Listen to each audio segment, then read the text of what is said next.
अल्हम्दुलिल्लाहि रब्बिल आलमीन वस्सलातु वस्सलामु अला सय्यिदिल अंबिया'i वल मुरसलीन व अला आलिहि व अस्हाबिहि अजमईन अम्मा बअद फ़अऊज़ु बिल्लाहि मिनश शैतानिर रजीम बिस्मिल्लाहिर रहमानिर रहीम या अय्युहल्लज़ीना आमनू तक़ुल्लाहा व कूनू मअस सादिक़ीन सल्लल्लाहु मौलाना अज़ीम व बल्लगना रसूलुहुन नबियुल अमीनुल मुकीम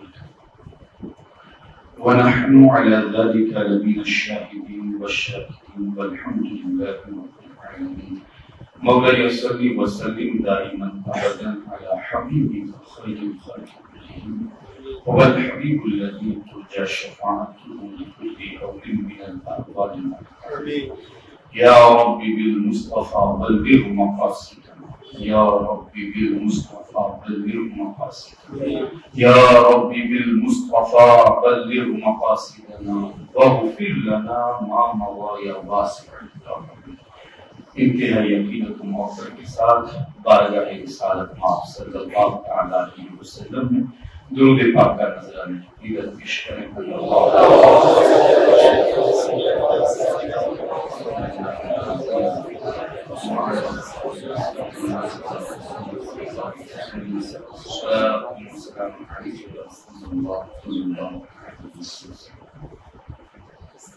बात चल रही थी तालीमात सरकार गौसे आज़म रज़ियल्लाहु तआला अन्हु व अरवाह के हवाले से। आपने खुद इरशाद फरमाया कि जब तक बंदे में ये 10 खसलतें पैदा नहीं हो जाती है, बंदा इन 10 बातों को अपने ऊपर लाजिम नहीं कर लेता, तब तक वो मकाम ज़ौक़ फाइज नहीं हो सकता और उसे ज़ाहिर भी नहीं कहा जा सकता। उसमें महारिम के हवाले से बात चली थी।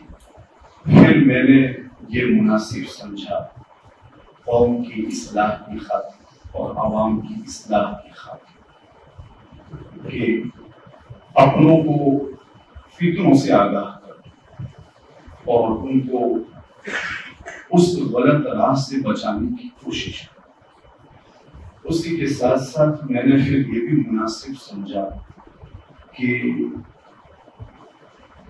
अपनी कौम को, चूंकि हमारे बुजुर्गान दीन ने बताई है, उन लोगों को पता भी है, लेकिन कुछ लोग आज भी ऐसे हैं जिन्हें ये पता नहीं कि पीरे कामिल किसे कहा जाता है।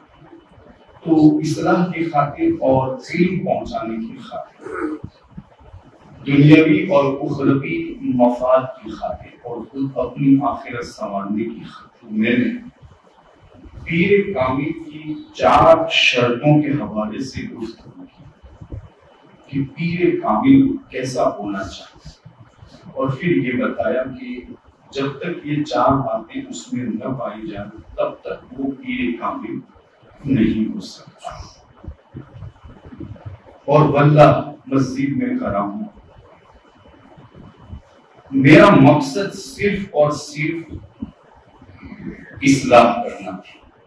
पूरी गुफ्तगू से कोई और मकसद, न किसी को अच्छा दिखाना, न किसी को जलील करना। जिल्लत मेरा मकसद नहीं थी कि मैं किसी को जलील करूं, और मैं खुद अपनी हालत दुरुस्त नहीं रखता, मैं दूसरों को जलील कैसे करूं? जिल्लत और इज्जत का मालिक सिर्फ अल्लाह है।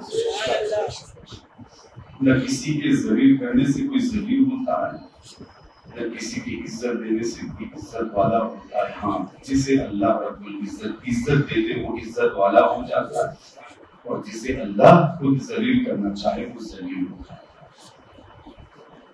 सिर्फ और सिर्फ इसलिए कि मैं उन पीरे कामिल और जो सच्चे, अच्छे और वाकई में जो हमारे रहनुमा हैं, कि जो आज मैदान से बाहर हैं, और वो लोग जो गलत होकर चमत्कारों के जरिए मैदान में आ गए और अपनी चमत्कारी की रोशनी में अच्छे लोगों को छुपाने की नाकाम कोशिश करते हैं, मैं इन लोगों को जो गलत है उनको मैदान से बाहर और अच्छे लोगों को मैदान में लाने की कोशिश करता हूं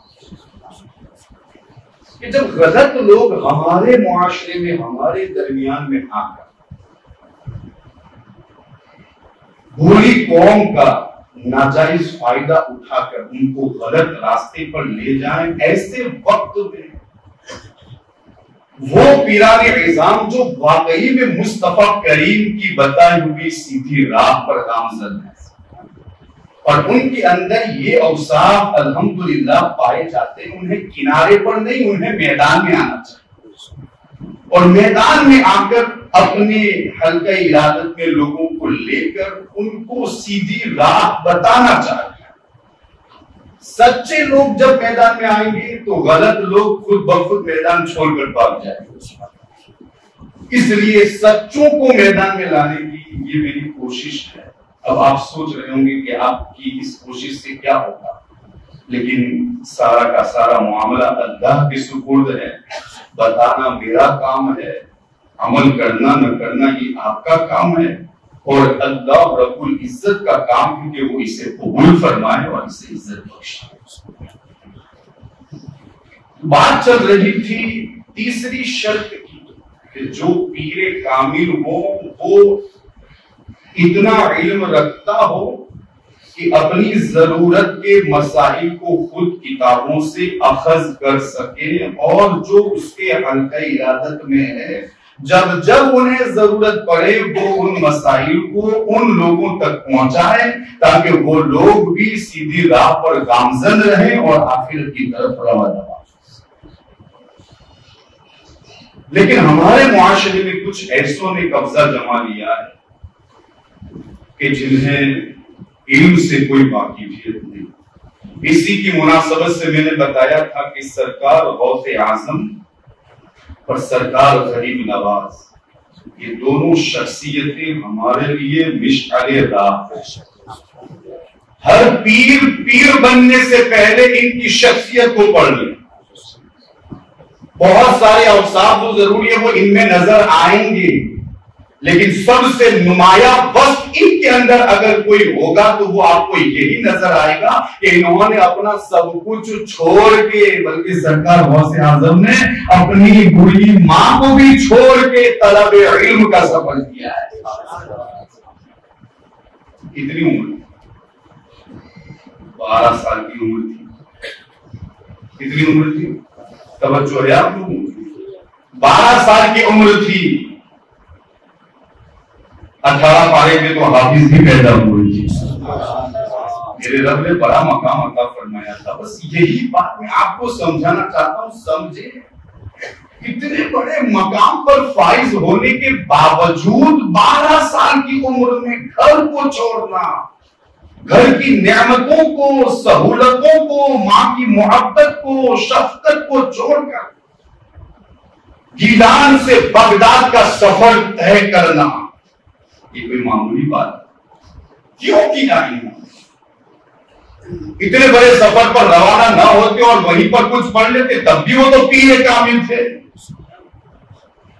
लेकिन इतना लंबा सफर तय करके उन्होंने बड़े बड़े सूफिया और औलमा की बारगाह में सामने तलफ्फुज़ तय करके उलूम ज़ाहिर हासिल किया, मुजाहदे पर मुजाहदे किए। मैं ये हालत आपके सामने पहले भी बता चुका हूं कि तलब इल्म में उनकी हालत कहां तक पहुंची थी। जब आप उस उलूम से फारिग हुए, उन उलूम से, तो फिर बताया जाता है कि 25 साल तक जंगलों में आपने, इराक के जंगलों में आपने चिन्ह कशी की है। देखिए अभी भी प्यास नहीं बुझी है तलब इल्म, जंगलों में जा रहे। हमारी हालत ये, आवाम की बात कर रहा हूं, हमारी हालत ये है, बगल में मस्जिद है, मस्जिद में जलसा है, तमाम कामों से फारिग है, बहुत कुछ है, लेकिन फिर भी जलसों में शिरकत की तौफीक नहीं मिलती। और अगर मिल भी जाती है तो मोबाइलों से तौफीक नहीं मिलती, उन्हें फरागत हासिल नहीं। हम अपनी मस्जिद की बात करें, असल के बाद रविवार को दर्स होता है, नमाज के सलाम फेरने के बाद जब हम दर्स के लिए तैयार होते हैं, लोग ऐसे भागते हैं जैसे अभी पकड़ के इनको बिठा दिया जाए। हालत ये होती है उन लोगों की जाने की कि पीछे नमाज पढ़ रहे होते, उनका भी ख्याल नहीं होता। मत बैठना भाई, दर्स में मत बैठो, चले जाओ तुम्हें अगर कोई काम है, कोई रोकने वाला नहीं। आज तक किसी से कोई जबरदस्ती नहीं कि क्यों दर्स में नहीं बैठे, लेकिन कम से कम पीछे कोई नमाज पढ़ता है उसका तो ख्याल करते जाओ। और हम यहां पर अपने बाप दादा की तो कहानी सुना नहीं रहे कि जो आपको अच्छी न लगे, हम तो वो सुना रहे ना जो मुस्तफा करीम आमिना के लाल ने हमें अता किया। शरीयत का इल्म बता रहे, इल्म सिखा रहे हैं, बिल्कुल मुफ्त। आखिर जिससे समझ जाए, जिस्म को संवारने के लिए डॉक्टरों के पास जाते हो, 800 रुपया उसकी कैबिन में कदम रखने के तुम हाथ से ले जाते, बल्कि इससे भी ज्यादा। जैसी हॉस्पिटल जैसा कसाई जैसा था ऐसे आपको काटेगा। या मुफ्तियाने के राम दूर दराज से आपके लिए, आपकी आखिरत के लिए, आपको संभालने के लिए जहां पर बुलाए जाते हैं, ऐसे भागते जैसे इनको पकड़ के अभी जेल में डाल दिया जाए। इतनी बेरुखी इनसे। सरकार गौसे आजम ने वो उलूम हासिल करने के बाद 25 साल इराक के जंगलों में गुजारे, और जानते हैं वहां पर पहुंचे तो वहां से हजरत खिज्र से दर्स हासिल किया। हजरत खिज्र से उन्होंने तलब इल्म किया। और फिर क्या होता बताए, हर साल हजरत खिज्र आते, एक सबक पढ़ा देते, सरकार गौसे आजम उसी एक सबक को 1 साल तक दोहराते, फिर साल खत्म होता, फिर हजरत खिज्र आते और दूसरा सबक सिखाते। तो वो लोग जो अपने आप को पीर भी कहते हैं, तो फिर उनको समझना चाहिए कि हम जिस लोगों का हाथ लेकर जिसके हाथ में देते हैं ना, मेरा हाथ किसके हाथ में? सरकार गौसे आजम के हाथ में। उनके हवाले से सीरत में यह है कि अल्हम्दुलिल्लाह उन्होंने कई साल तक इल्म शरीयत भी हासिल किया और इल्म तरीकत भी उन्होंने। कहां है हम? क्यों उनकी सीरत नहीं पढ़ते? और हमारे यहां कुछ ऐसे जिन्होंने ऐसे कब्जे कर लिए, उनकी हालत में आपको बताऊं, अल्लाहु अकबर, कुरान की तिलावत करना नहीं आता। लोग समझते हैं, और इसमें गलती भी आप लोगों की है। उसको 2-3 लोग पूछ रहे थे, आप क्या बोल रहे हैं जुमा में, क्या बोल रहे हैं आप जुमा में? मैंने कहा मैं ये बोल रहा हूं, मेरा मकसद नहीं है। जो गलत लोग हैं मैं उनको मैदान से बाहर भगाना चाहता हूं, जो अच्छे लोग हैं मैं उनके हवाले से उनको मैदान में लाना चाहता हूं। और आप लोग कहते हैं अरे यार जुमा पीरों ने बोल ही था, क्या बताया मैंने? जो सही सही बात थी, सच बात थी, वो मैंने आपके सामने रख दी। और ये भी अपनी तरफ से नहीं कहता, बल्कि जहां पर भी अगर कोई आप ऐसी बात सुने तो आपके बताने का अंदाज दूसरा होना चाहिए। आपने उनको ये क्यों नहीं कहा कि भाई जो गलत है मैदान में उनके बारे में उन्होंने बताया कि भाई काबिल ताजीम है, लेकिन ऐसे नहीं है कि उनके हाथ में हाथ दिया। बहस करना और हल्का इरादत में आना कोई मामूली काम नहीं है। हमारे यहां जब ऐसों ने कब्जा कर लिया जिन्हें कुरान पढ़ना नहीं आता, कभी कभी फातिहा में हाजिरी होती है और उनसे कहा जाता है फातिहा पढ़ो, कुरान, ये कुरान है? कुरान कैसे पढ़ा जाता है इतना भी नहीं पता। सरकार गौसे आजम ने खुद कुरान की तफसीर लिखी है। और याद रखिए वो बहुत बड़े सूफी थे। लोग तरीकत की बात करते हैं, सूफियों की बात करते हैं। सरकार गौसे आजम इतने बड़े सूफी थे कि वो सूफियों के सरकील थे, सूफियों के सरदार। आपने तफसीर लिखी है, तफसीर जीलान, तफसीर, और उसमें जो मजे की बात है वो पता है, सूफियाना अंदाज में नहीं, इतने बड़े सूफी होने के बावजूद आलिमाना अंदाज में हदीसों के साथ तफसीर जो आयत की होती है वो आयत ही के जरिए सबसे पहले उन्होंने तफसीर की और उसके बाद हदीसों को बयान किया। और फिर उन्होंने बताया कि हाँ अल्हम्दुलिल्लाह अल्लाह रब्बुल इज्जत ने जहां मुझे पीर बनाया वहां बहुत बड़ा आलिम भी बनाया। तो हमारे यहां तो ये हालत है, जिनके हाथों में हमने हाथ लिया उनको कुरान पढ़ना नहीं आता, अब हमारी कौम भी इतनी बोली, हम बोलेंगे तो बुरा लगाएंगे, लेकिन ऐसा नहीं होता कि हम अपने पीर के हवाले से सोचे यार कि इन्होंने कुरान क्यों नहीं पढ़ा। शरीयत का मामला हम बताते तो लोग नाराज होते हैं, लेकिन ये नहीं समझते क्या शरीयत तो सबके लिए, मेरे पीरों मुर्शिद ने ये शरीयत क्यों नहीं सीखी। पीरों मुर्शिद को शरीयत की तरफ लाना है, न कि शरीयत को पीरों मुर्शिद की तरफ ले जाना है। एक बात ये भी याद रखना, शरीयत ये कोई मामूली चीज है। पढ़े ना हुजूर अलैहिस्सलाम की सीरत पढ़े, उनकी सूरत पढ़े, और साथ ही साथ बुजुर्गान दीन के हवाले से बड़ी बड़ी किताबें मौजूद है, आप पढ़े और उनको समझने की कोशिश करें कि पीर कौन होता है। और फिर एक बात ये भी याद रखें, इसमें नुकसान हमारा, हम अहले सुन्नत का, सुन्नियत का है। आज जो रूह पेश किया जाता है ना लोगों के दरमियान, तो गैर ये समझते हैं कि यही तसव्वुफ है, क्या यही तरीकत है। इसका मतलब क्या पता, लोग ये समझते हैं क्या पहले भी लोग ऐसे ही होंगे जैसे आज ये लोग कर रहे, पहले भी लोग ऐसे ना। मैं इसी को आपके सामने पेश करना चाहता हूं, वो और थे, ये बनने वाले और है। इन्होंने अपनी तरीकत निकाली है लोगों के सामने, और जो सच्ची तरीकत थी वो तो उन्होंने बताई है हमें। आज जो तरीकत वाले जो कहते हैं कि हम तरीकत पर, सूफी पर, देखो मैं आपको एक बात बताऊं, तरीकत ये शरीयत के बाद, बल्कि तरीकत के मैदान में जो हकाइक मुंकशिफ होते हैं वो शरीयत ही का सदका है। बंदा जब तक शरीयत पर मुकम्मल तौर पर उस पर आमिल नहीं हो जाता, तब तक तरीकत की राहें उसके लिए हमवार नहीं होती। तरीकत की राहें मुंकशिफ उसी के लिए होती है जो शरीयत में पूरा उतरता हो। तो एक पीर को इतना इल्म हासिल कर लेना चाहिए कि वो किताबों से मसले अखज करके वो अपने हल्का इरादत में जितने भी लोग हैं उनको अच्छी तरह बता सके और उनकी रहनुमाई कर सके। होना तो चाहिए कि पीर देखे कि मेरा मुरीद कुरान कैसा पढ़ता है, मेरे मुरीद को कुरान पढ़ना आता है या नहीं। और इस हवाले से सरकार गौसे आजम की सीरत पढ़ने की जरूरत है। उससे 10 बातें जो मैंने आपके सामने पेश की, सरकार गौसे आजम ने पेश तो की, लेकिन हर बात पर उन्होंने एक एक आयत करीमा की तिलावत की और कुरान से बताया है। ये बातें कुरान से। अपने वक्त के बहुत बड़े मुहद्दिस अल्लामा इब्ने जौजी भी उनकी बारगाह में हाजिरी देते हैं, जिनको पहले आपकी महफिलों से शगफ नहीं था, किसी के कहने पर चले गए। एक कारी कुरान ने तिलावत की, एक आयत की, आपने तफसीर बयान की। अल्लामा इब्ने जौजी के साथ जो थे उन्होंने पूछा, जानते हो ये तफसीर? कहां जानता हूं। दूसरी तफसीर बयान की, तीसरी 11 तक पहुंचे तो अल्लामा इब्ने जौजी ने खुद कहा, हाँ मैं इन तफसीरों को जानता हूं, लेकिन जब 11 से आगे बढ़े और 40 तक पहुंचे, एक आयत की 40 तफसीर की।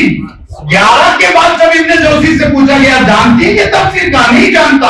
वो इब्ने जौजी के जो पहले महफिल में आना नहीं चाहते थे, सरकार गौसे आजम की जबान से एक ही आयत की 40 तफसीरों को सुनकर उनके कदमों में अपना सर। ये सरकार गौसे आजम में कहां है हम, और हम कहां जा रहे हैं? किसके हाथ में हमने अपना हाथ दे रखा है? हाथ देने से पहले देख तो नहीं कि ये कितने पानी में। कहीं ऐसा हो कि आपकी वजह से जो अच्छे लोग हैं वो डूब जाएं। जो अच्छे और सच्चे लोग हैं उनको मैदान में लाने की कोशिश करनी चाहिए। यहाँ पर एक बात मैं आपको आमिलीन के हवाले से भी बता देना चाहता हूं। आज कौन परेशान नहीं है, कौन तकलीफ में मुब्तला नहीं है, कौन मुसीबतों में घेरा नहीं है, किसके पैसे फंसे नहीं है, किसका सर नहीं चकरा रहा है, कौन बीमारियों में मुब्तला नहीं है? हर शख्स। तो उसके लिए सबसे पहले तो ये कि खुद इलाज करें। खुद इलाज करना क्या है? अल्लाह के रसूल ने जो बातें बताई हैं उस पर अमल करें।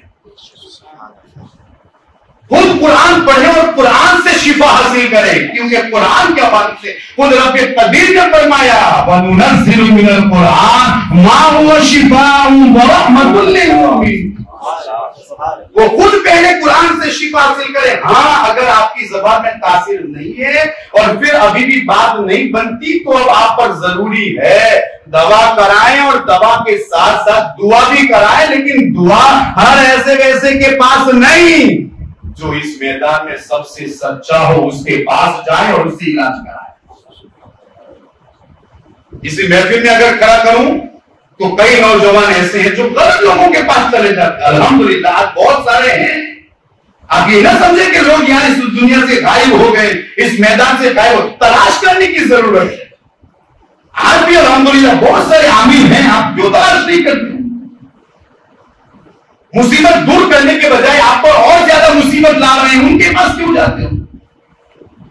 उनके पास जाओ ना, जो हमारा दिल का दुखड़ा सुने, और उनकी बारगाह में हाजिरी देने से हमारे दिल के दुखड़े भी दूर हो जाए और हमारा रंज भी दूर हो जाए, गम भी दूर हो जाए, मुसीबत भी दूर हो जाए। बहुत सारे आज भी मौजूद है उनके पास, लिहाजा अपना ईमान खराब करने की कोशिश। कुरान पढ़ना नहीं आता है।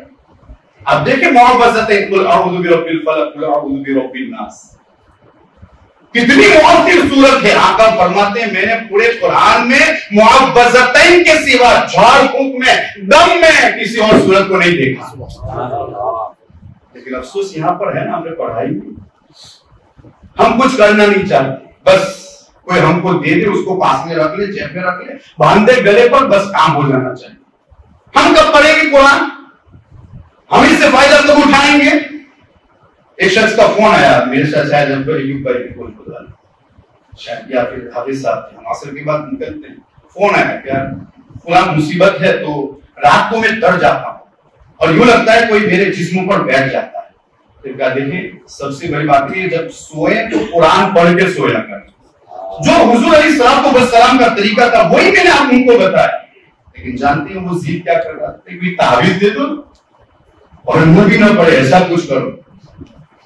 वो जो वजीफे मांगते हैं ना, कहते हैं कि फजर के बाद पढ़ना है, फजर के अलावा कोई दूसरी नमाज हो तो अच्छा रहेगा। यानी हमें कुछ करना नहीं है, बस दूसरे ही करें और दूसरों ही से हमारी मुसीबतें दूर हो जाए। यारो कुरान सीखो, अपनी औलाद को भी सिखाओ और उससे फायदा हासिल करो। खुद मुस्तफा करीम अलैहिस्सलाम पर जब जादू किया गया तो यही वो दो सूरतें नाजिल हुई जिसके जरिए अल्लाह रब्बुल इज्जत ने उनको जो फायदा अता फरमाया। रसूल है, हमें फायदा नहीं होगा। और मुझे अफसोस है उन लोगों पर जो उन भूमों के पास भी चले जाते, शर्म नहीं आती? इस्लाम छोड़कर उन लोगों के पास, कुरान छोड़कर उन लोगों के पास। ऐसी कौन सी चीज है जो इस्लाम ने हमें अता नहीं की है? ऐसी कौन सी मुसीबत है जिसका हल कुरान में नहीं है? ऐसी कौन सी मुसीबत है जिसका हल और जिसकी आसानी के लिए कोई इस्लाम ने हमें कोई दावत नहीं दी? समझे तो सही, पढ़े तो सही यार।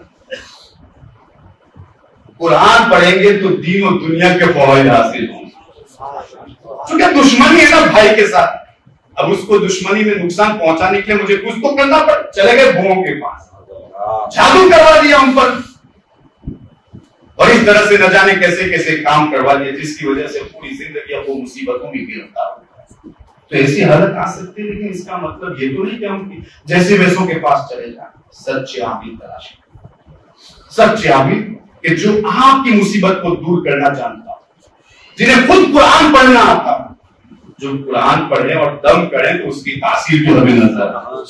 तो अर्ज ये कर रहा था कि अगर हम पीर हैं तो फिर अब हमारे लिए जरूरी है कम से कम इतना इल्म हासिल कर लें कि जिसके जरिए हमारे जो मसाइल, जरूरी मसाइल हैं, वो हम किताबों से अखज़ करके उन लोगों तक पहुंचाए जिन्होंने हमसे मोहब्बतें की हैं और जो हमसे करीब हुए। अब मुझे ही कुछ ना आए तो मैं आपकी रहनुमाई क्या करूं? समझ है आप? ठीक है, काबिल इज्जत हूं, एक तरफ आप रख देंगे। और ये बातें मैं इसलिए कर रहा हूं कि मुझे कुछ नौजवानों ने खुद बताया है, वो तो ऐसे हैं, वो तो ऐसे हैं। मैं इसलिए लोगों के सामने पेश कर रहा हूं और मैं खुसूस उन्हें दावत दे रहा हूं कि खुदारा अपनी इज्जत को खराब ना करें। आप पीर बने हैं तो कम से कम ऐसे रहिए कि लोग आपकी इज्जत करें। घर पे दावत खिला देना ये इज्जत नहीं है, सिर्फ घर पर बुला लेना और उनकी ताज़ीम और तकरीम कर लेना सिर्फ यही इज्जत नहीं है। याद रखें, आज के नौजवान बिलखुसूस जो आपके साथ रहते हैं वो भले जिस्म से आपके साथ रहते हैं, दिल आपके साथ नहीं होता। दिल आपके साथ नहीं होता, वो जिस्म अपने जिस्म को आपके साथ करते हैं, लेकिन दिल आपके साथ नहीं होता। फिर होता क्या पता है? क्या होता है? बाहर खड़ी है देवबंदियत, बाहर खड़ी है वहाबियत, और उनके एजेंट और उनके गुरु बाहर ही खड़े हैं। आपकी बारगाह से अगर कुछ ऐसी चूक हो गई, कोई गलती हो गई, तो जैसे कौवा पूरी उठाकर ले जाता है ना, वैसे ही ये दलबंदियों और वहाबियों के सर्किल हमारे नौजवानों को वहां से उठाने के लिए तैयार है। खुदारा अपनी आवाम जो आपके साथ है उनकी फिक्र करो। ये देवबंदियत वहाबियत फैल रही है तो इस नाम पर फैल रही है। इतने साल तक तूने ये सब काम किए, तुझे मिला क्या? इतने साल तक तूने पीर के साथ गुजारे, लेकिन तुझे हासिल क्या हुआ? यही ना कि 12 साल के बाद तुझे आयतुल कुर्सी भी याद नहीं है, कुल औज़ु बिरब्बिल फलक भी याद नहीं। तो मैं उन लोगों से कहना चाहता हूं कि जिन्होंने अपने आप को आपके हवाले कर दिया है, खुदारा उनकी फिक्र करके उनकी आखिरत को संवारने की कोशिश कीजिए और उनके ईमान को सलामत रखने की कोशिश कीजिए। कहीं ऐसा ना हो आपकी वजह से उनका ईमान सलब हो जाए और गैर उनको उठाकर अपनी जमात में शामिल।